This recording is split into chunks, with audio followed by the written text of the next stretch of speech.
Good morning, all dear students. This is Harish Gangwar from Excellence English Classes. Today I'll explain the part 3 from Singing Lesson by Catherine Mansfield. Catherine Mansfield की story है the singing lesson ISC में class 12th में।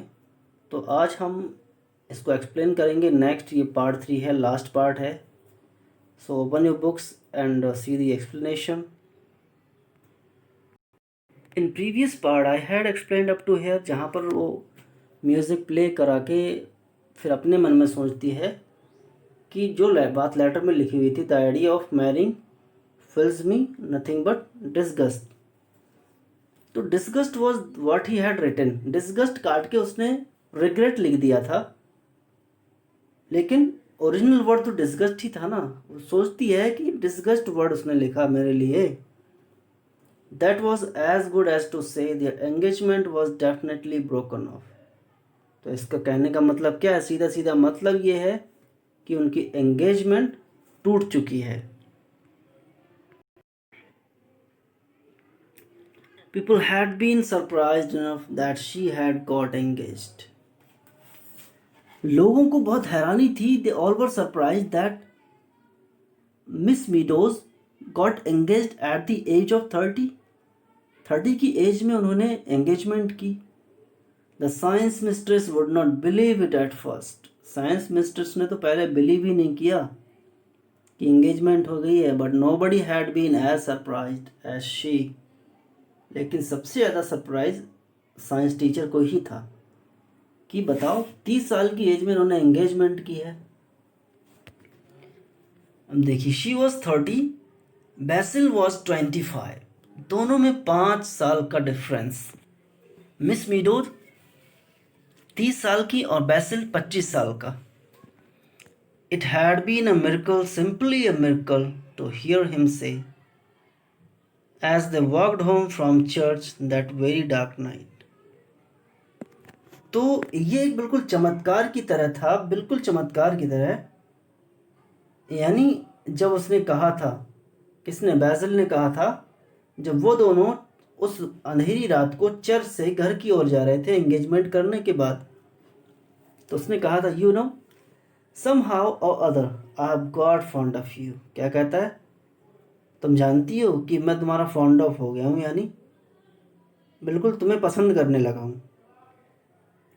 And he had taken hold of the end of her ostrich feather boa. और क्या कहता है उसने? उसका जो ऑस्ट्रिच शुतुरमुर्ग के पंख का जो बोआ था, यानी कि पीछे सिरा होता है सजावट का पंखों का, उसको पकड़ा हुआ था, संभाले हुआ था। और गाना चल रहा है, उधर उनके मन में थॉट चल रहा है, उधर गाना चल रहा है। Passes away from the listening ear. ठीक है, गाना ख़त्म हो जाता है। फिर मिस मीडोज कहने लगती हैं, repeat repeat said Miss Meadows, more expression girls once more. क्या कहती हैं? गर्ल्स फिर से गाइए और एक्सप्रेशन डालिए, एक बार फिर से गाइए। फास्ट टू फास्ट गाना चालू हो जाता है। The older girls were crimson, some of the younger ones began to cry.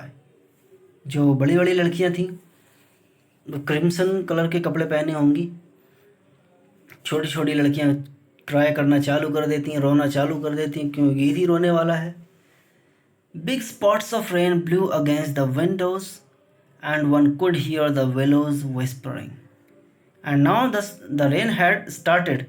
बारिश हो गई थी और जो शीशे की खिड़कियां थीं तो उस पर बूंदें पड़ रही थी, तो उनकी आवाज़ आ रही थी। बाहर बिलो के पेड़ थे, उनकी जो पत्तियां थीं वो सरसराहट कर रही थी। और गाना चालू हो चुका है, एक्सप्रेशन उसमें बच्चे डाल चुके हैं, लैमेंट उधर चल रहा है और इधर इनके थॉट चल रहे हैं। Not that I do not love you. क्या कहता है कि बात ये नहीं है कि मैं लव नहीं करता। तो अब मिस मीडो सोचने लगती हैं कि बात फिर कौन सी है, बात ये नहीं है तो मिस मीडोज कहती हैं, but my darling if you love me. कहती है, चलो तुम ये कह रहे हो कि ये ऐसी बात नहीं कि प्यार नहीं करता, तो पूछती है, चलो मान लिया अगर तुम प्यार करते हो। थॉट मिस मीडोज, सोचा, I don't mind how much it is, love me as little as you like. यानी मुझे नहीं पता कि तुम कितना करते हो, जितना तुम चाहो, जितना कम चाहो, जितना तुम्हें पसंद हो उतना करो, कोई ज़रूरी नहीं ज़्यादा करने की। But she knew he didn't love हर, लेकिन वो ये बात को जान गई थी कि जो बैसिल था उसे लव नहीं करता था। Not to have cared enough to scratch out that word disgust, कहता है कि उसने बिल्कुल केयर ही नहीं की कि उसने डिस्गस्ट वर्ड को स्क्रैच कर दिया, मिटा दिया। So that she couldn't read it, जिससे कि मैं उस डिस्गस्ट वर्ड को पढ़ ना पाऊँ, इसलिए उसने मिटा दिया, कोई केयर ही नहीं की मेरी। So autumn yields to winter drear, गाना उधर चल रहा है, गाना चल रहा है उधर, इनके थॉट चल रहे हैं। She would have to leave the school too, अब वो सोचने लगती कि अब क्या होगा आगे, अब तो स्कूल छोड़ना पड़ेगा, वरना ये जितने भी लोग हैं जिनको पता है शादी होने वाली है तो ताने दे दे के मार डालेंगे। सबसे ज़्यादा ताने तो साइंस मिस्ट्रेस देगी, साइंस की teacher. She could never face the science mistress और the girls after it got known, कहती हैं कि जब पता चल जाएगा लोगों को तो मैं किसी को मुंह नहीं दिखा पाऊंगी। She would have to disappear somewhere, गायब हो जाना पड़ेगा कहीं ना कहीं। पास इज अवे, गाना चल रहा है। The voices begin to die, to fade, to whisper, to vanish, यानी आवाज़ें धीरे धीरे डाउन होते हुए, एकदम लो टोन में होते हुए धीरे धीरे गाना ख़त्म हो जाता है। और उसी टाइम पर क्या होता है, दरवाज़ा खुल जाता है और साथ ही साथ मिस मीडोज की हैप्पीनेस का दरवाज़ा ओपन होता है, ये समझ लीजिए। A little girl in blue walked Fazli up the aisle, hanging her head, biting her lips. एक ब्लू ड्रेस में लड़की आई, फुसफुसाते हुए थोड़ा बहुत आयल में आई, सिर उसका नीचे लटका हुआ था, अपने बाइट लिप्स को बाइट करते हुए। And twisting the silver bangle on her red little wrist, और उसके छोटी सी कलाई पर जो चूड़ी थी सिल्वर की, उसको ट्विस्ट कर रही थी, घुमा रही थी इधर उधर। She came up the steps and stood before miss mistress, miss meadows. वो आई और मिस मीडोज के सामने खड़ी हो गई। Well Monica what is it, तो पूछती है मोनिका क्या बात, तो कहती oh if you please Miss Meadows, said the little girl gasping. उसने कहा, छोटी लड़की ने, oh if you please Miss Meadows, Miss Wyatt wants to see you in the mistress room. कहती हैं कि प्रिंसिपल रूम में मिस व्याट आपको मिलना चाहती हैं, कि अगर आप जाना चाहें तो। अक्सर होता है ऐसा, कोई अचानक काम पड़ता है तो प्रिंसिपल बुलाते हैं ऑफिस में, टीचर को जाना पड़ता है, मिस मीडोज को भी जाना पड़ा, तो मिस मीडोज कहती हैं very well and she called to the girls. फिर गर्ल्स से कहती हैं I shall put you on your honour to talk quietly while I am away. क्या कहती है कि मैं बिल्कुल तुम्हारे ऑनर पर, यानी तुम्हारे खुद पर छोड़ कर जा रही हूँ कि मैं जब तक वापस ना आऊँ तो बहुत धीरे ही धीरे बात करना। But they were too subdued to do anything else, लेकिन वो तो इतनी सबड्यूड थी ही नहीं कि जो बात करने से मान जाती। Most of them were blowing their noses, उनमें से कुछ लड़कियां तो अपनी नाक भिनभिनाने लगी, नाकों नाकों में बात करने लगी।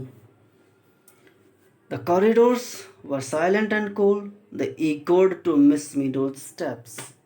कॉरिडोर्स में कोई आवाज़ दूसरी थी ही नहीं, मिस मीडोज के स्टेप्स की आवाज़ आ रही थी, तो इको हो रहा था, echo sound. The head mistress sat at her desk, for a moment she did not look up, she was as usual disentangling her eyeglasses which had got caught in her lace tie। तो mistress ने, principal ने देखा ही नहीं, अपने desk पर बैठी हुई थी और वो अपना उनका आई ग्लास था, उनकी लेस टाई में फंस गया था, उसको बाहर निकाल रही थी। सिट डाउन मिस मीडोज, और बिना देखे कहती है Miss Meadows sit down. She said very kindly and then she picked up a pink envelope from the blotting pad, और अपने ब्लॉटिंग पैड से उन्होंने पीले रंग यानी गुलाबी रंग का लिफाफा निकाला और फिर कहती हैं I sent for you just now because this telegram has come for you। कहती हैं मैंने सेंड फॉर किया, यानी आपको बुलाया इसलिए कि ये टेलीग्राम बस आपके लिए आया है।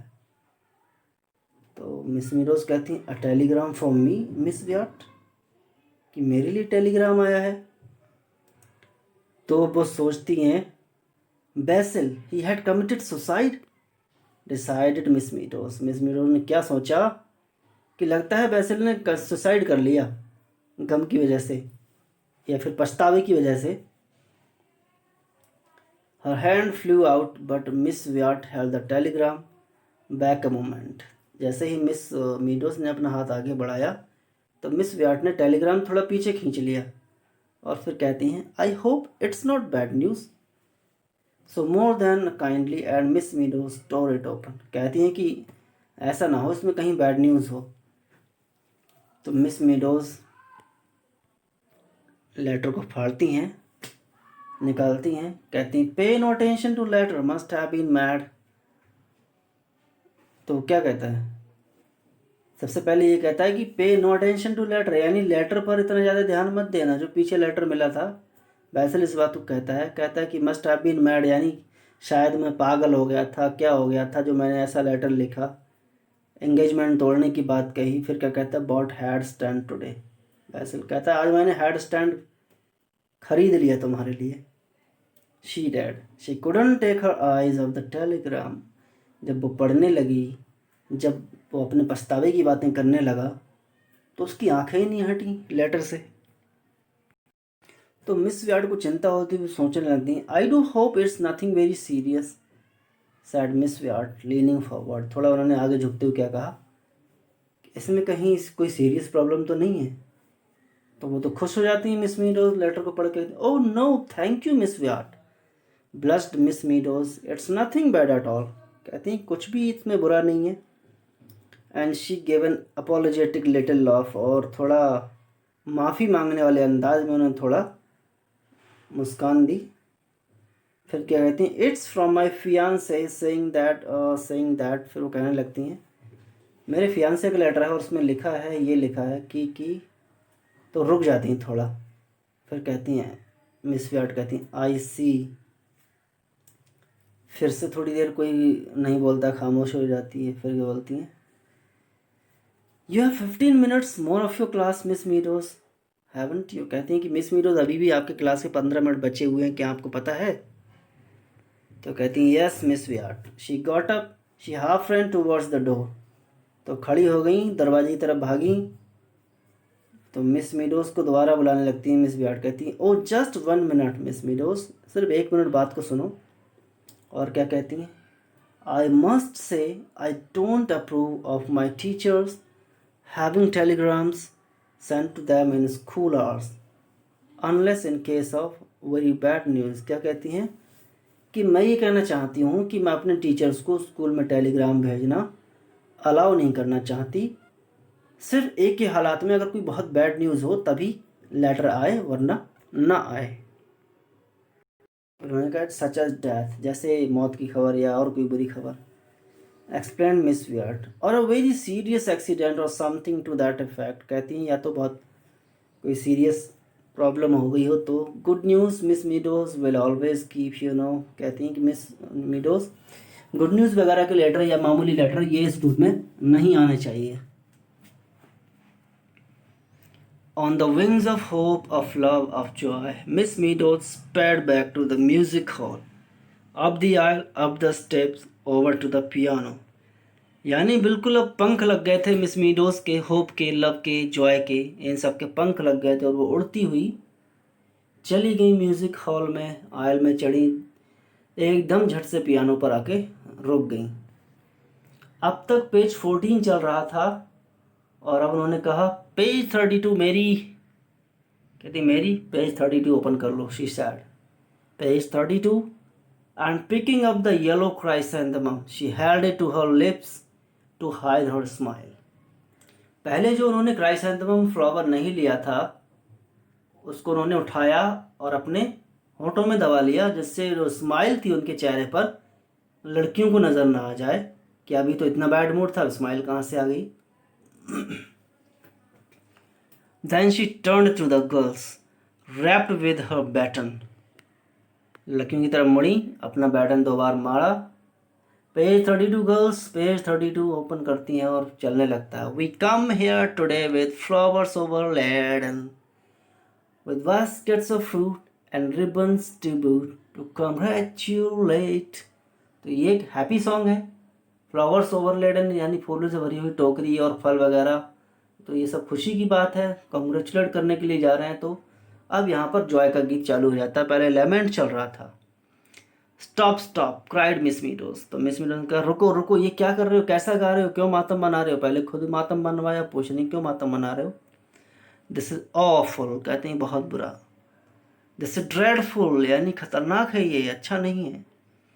And she beamed at her girls, और वो थोड़ी चिल्लाई। What's the matter with you all, कहती क्या बात है, आखिर क्या हो गया तुम सबको। Think girls, think of what you are singing, कहती ये सोचो तुम कौन सा गीत गा रही हो, उसके बारे में सोचो। Use your imaginations with flowers overladen, baskets of fruit and ribbons to boot, and congratulate, कहती इन वर्ड्स को तो देखो, वर्ड्स कौन से हैं ये, congratulate, baskets of fruit, flowers overladen, ribbons to boot, ये क्या है, ये तो सब खुशी की बातें हैं। मिस मीडोज ब्रोक ऑफ, यानी गुस्सा आ गया उन्हें इस बात पर। डोंट लुक सो डोलफुल गर्ल्स, कहती हैं गर्ल्स इतना डोलफुल यानी इतना डल मत दिखो। It out to sound warm, joyful, eager, कहते हैं गाना बहुत अच्छा होना चाहिए। कॉन्ग्रेचुलेट, कहते हैं कॉन्ग्रेचुलेशंस दो गाने के through. Once more quickly all together, now then, कहते हैं एक साथ। And this time Miss Meadows voice sounded over all the other voices, full deep glowing with expression. और इस बार मिस मीडोज की आवाज़ सबसे अलग थी, सबसे ऊपर थी, एकदम एक्सप्रेशन के साथ और पूरी गहराई के साथ, क्योंकि अब वो खुश थी कि उनका फियांसे ने दूसरा लेटर भेजा और कहा कि पिछली लेटर के लिए सॉरी। तो यहाँ पर आप देखते हैं कि इंसान की पर्सनल लाइफ की जो प्रॉब्लम्स होती हैं टीचर्स की, वो स्कूल उनके वर्किंग आवर्स को कैसे अफेक्ट करते हैं। कोई भी काम हुआ, कोई भी बिजनेस, तो घर में जो प्रॉब्लम होती है या कोई पर्सनल प्रॉब्लम होती है तो उसका इफेक्ट सीधे सीधे कहीं ना हमारे काम पर पड़ता है। समझ में आ गया होगा, और नहीं आया तो आप पूछ सकते हैं। Thanks for watching the video, have a wonderful day.